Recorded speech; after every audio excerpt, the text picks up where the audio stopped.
Good evening, dear students. Today we'll start discussing about synthesis of nanomaterials. So, in the synthesis of nanomaterials, when you look into the synthesis, the broadly, the commonly the nanomaterials are synthesized by two different methods. One is the top-down approach, the forward method, and another is a bottom-up approach. So, in the top-down approach, the bulk material which is maybe a crystalline or maybe a amorphous powder form of the substance is uh, made to divide into a subunits, and these subunits are also called as subdivided materials. The bulk material in the top-down approach, these divided into n subdivided materials, and the subdivided material is further converted into an fine divided materials, and the fine divided materials is further reduced, further divided to divided in such a scale that it will become in nanoparticles, and the nanoparticles are are made to arrange themselves into form in clusters. And clusters are the arrangements of the atoms or molecules in one dimensional preferably. Now these clusters are allowed to grow into two dimension and three dimensional modes to separate in a nanoparticle processing unit, and whereby the nanoparticles are synthesized in the top down method. But in the bottom up approach, the atoms or molecules in the bottom up approach are taken in the gaseous form. So, gaseous form of the atoms or molecules are taken in the bottom up approach method, and these gases in which the atoms or molecules are present is allowed to undergo recombination process, and during this recombination process atoms combines with another atom, and molecules combine with another molecules to get a mixture of nanoparticles of different size. And when these gases, when they intermix with each other in the bottom up approach, they are allowed to grow into a one-dimensional nanocluster form. And once these one-dimensional nanoclusters will form, and it is further cooled to get a desired size nanoparticles. And once the desired size nanoparticles are obtained, these particles are taken to a particle processing unit, wherein the different particles of different radius are being separated and used in different forms. So the top-down approach, the difficulty in top-down approach is to divide the crystalline material into in subdivided atoms or molecules.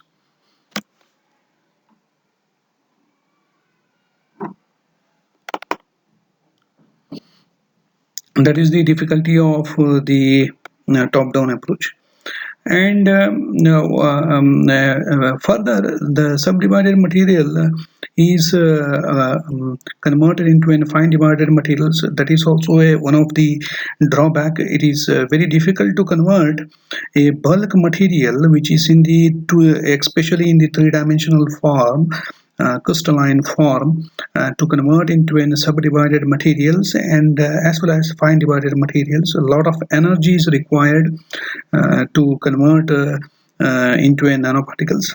As well as the second drawback is that the ratios, stoichiometric ratios of atoms and molecules you cannot control in the top-down approach. So top-down approach has two major drawbacks. One is the very difficult to divide the crystalline material into a subdivided and fine divided material, as well as the stoichiometric ratios of the atoms and molecules you cannot control. But in the bottom up approach, you can take appropriate molar ratios of the metals and convert that into a gaseous form. And once you take an appropriate ratio and they will combine in an appropriate, you can able to make to combine it into an appropriate stoichiometric composition. So bottom up approach, you can retain the stoichiometry of the composition, and you can get in varieties of nanomaterials of different compositional mixtures. So that is the advantages of bottom up approach. Now these two methods, the top down methods, the high energy ball milling method, that is the one of the method to synthesize by top down approach, and lithography is the latest technology to get the nanoparticles by top down method, gas condensation, as well as several plastic deformation. So several plastic deformation is also one of the method in top down approach. So in the bottom-up approach, the different methods are incorporated. In the bottom-up approach, one of the method is gas condensation. Yeah, with the help of gas condensation, as I told in the previous slide, the different mixtures of the gases are allowed to recombine, and further it is being cooled to get one-dimensional nanoclusters. So gas condensation is the one of the method, and the chemical vapor deposition. This you are going to discuss in the next presentation. So the chemical vapor deposition is the method to get the nanoparticles by bottom-up approach. Sol gel process, this we are going to discuss today, and plasma process. So these are the four major types of processes by which the nanoparticles are synthesized, and the entire four methods falls in the main bottom-up approach method. Now what happens in the bottom-up approach? Either the single atom or the molecule or the cluster of atoms or molecules are taken. So you can take either a single atom, single set of atoms, or single set of molecules, or maybe a mixture of an atom or a mixture of molecule or a cluster of atoms or molecules are taken in the gaseous form. So the gaseous form in different molar concentration, then the molar concentration which you need to synthesize different nanoparticles. And these gaseous state of the material is allowed to undergo the recombinations.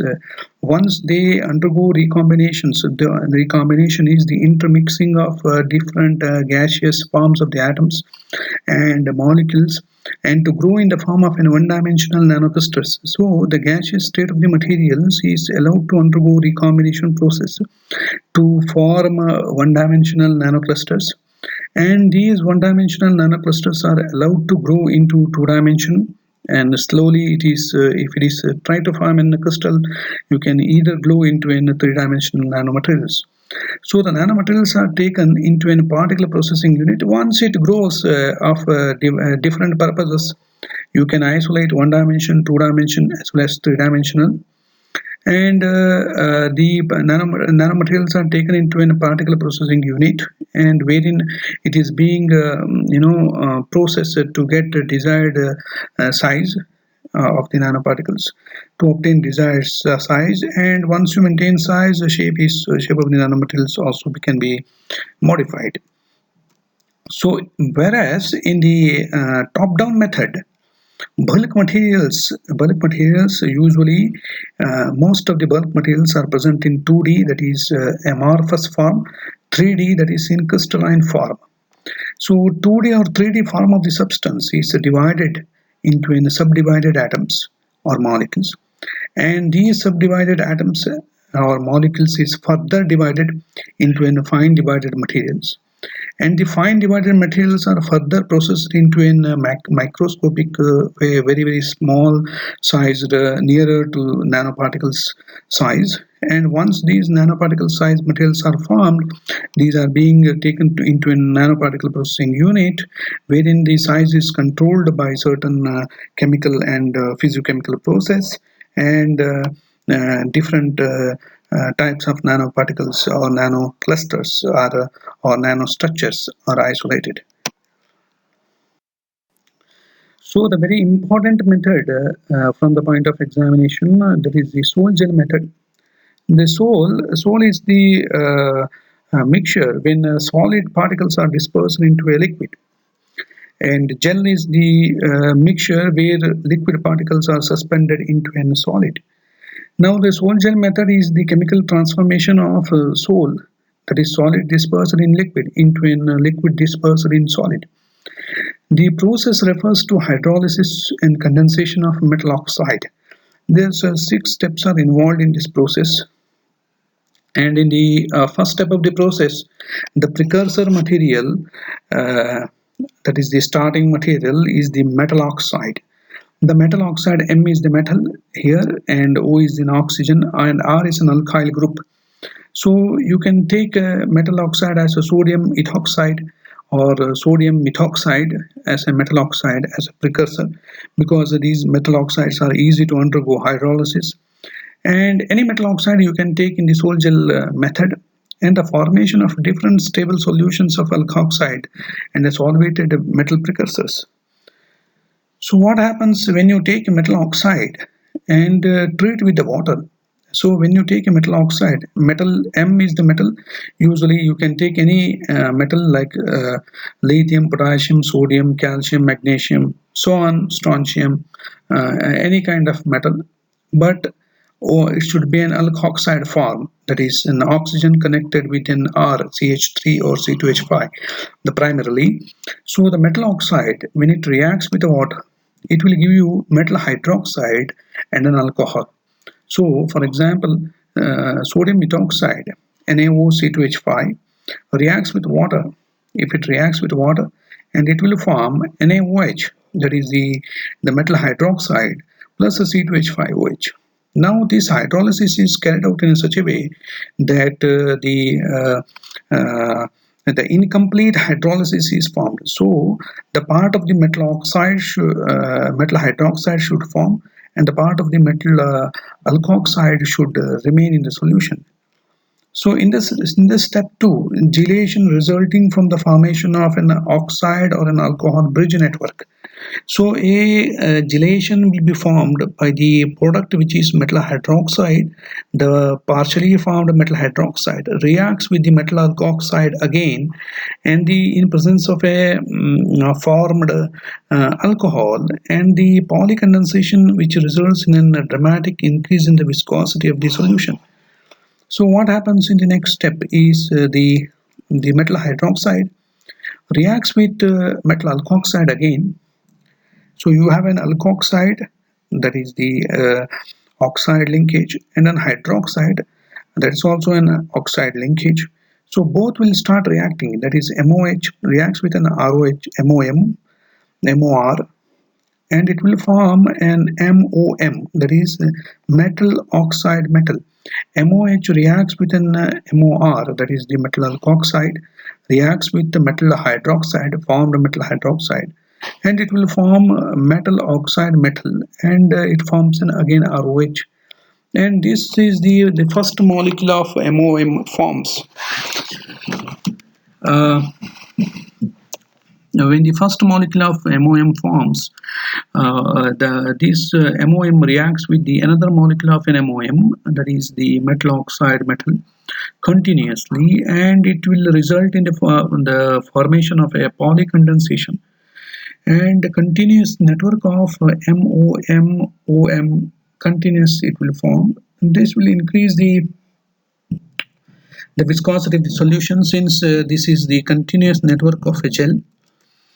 Now the aging of the gel during which the polycondensation. So this polycondensation, you have to remain in the solution to form, and that process is called as an aging. Aging is leaving the partially hydrolyzed product of an alkoxide in a reaction mixture until it completely turns out into a gel. That's into a solid mass, and to an accompanied by the contraction of the gel network. So once the first molecule of metal oxide metal will form, and this metal oxide metal will allow to remain in the solution for a quite period of time to form a complete gel network.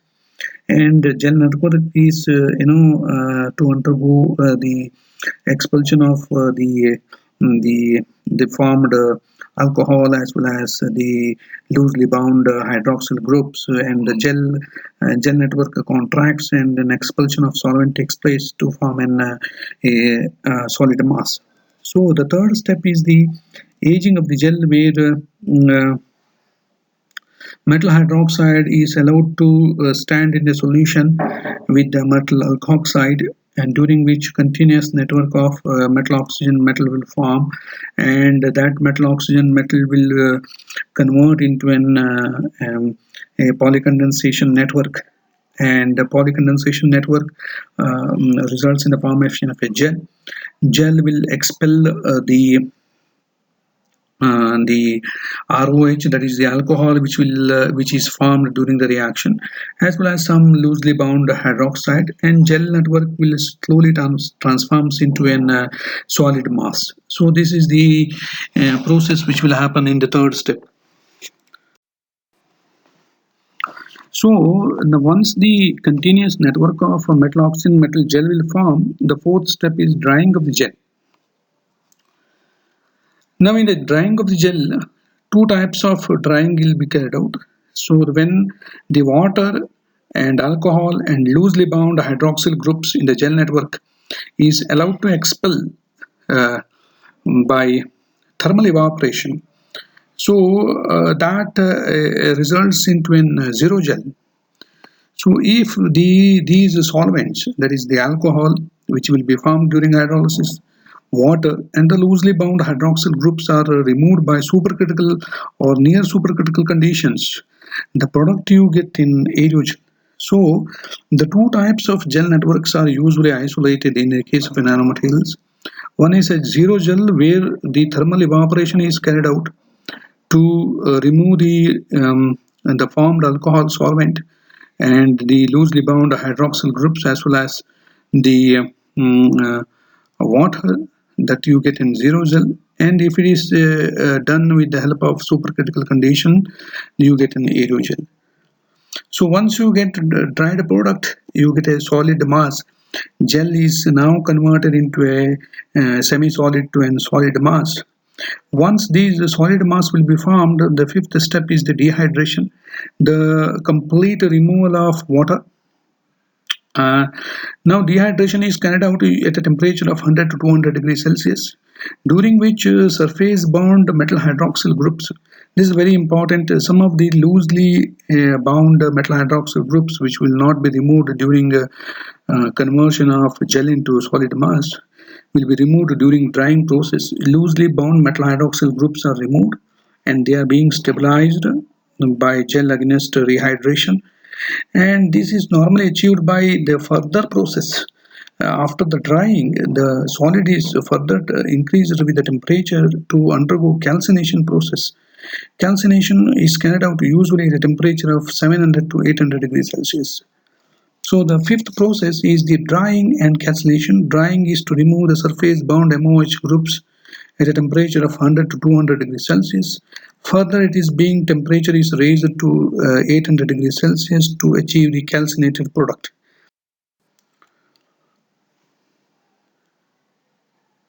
So you can take it for a precipitation to form a uniform network of gel. So once this sol will form by the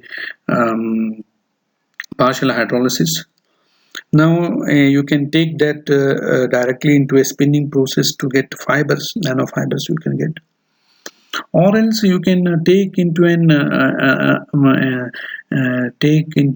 reaction mixture and stand and allow for some time to form the or build the gel network, and then you evaporate and to get in zero gel.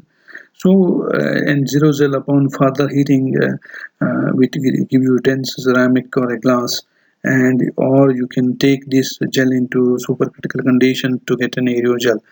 So this is the schematic representation of the sol gel transformation process, wherein the hydrolyzed product is allowed to undergo reaction with the metal alkoxide and to form a metal oxygen metal, that is the sol.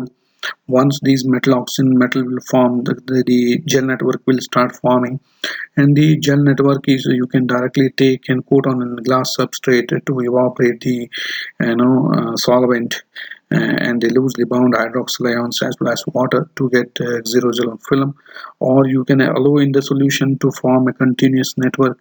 Then you isolate as a xerogel, or in supercritical condition aerosol. Or you can take that gel into a spinning chamber wherein you can get a nanofibers.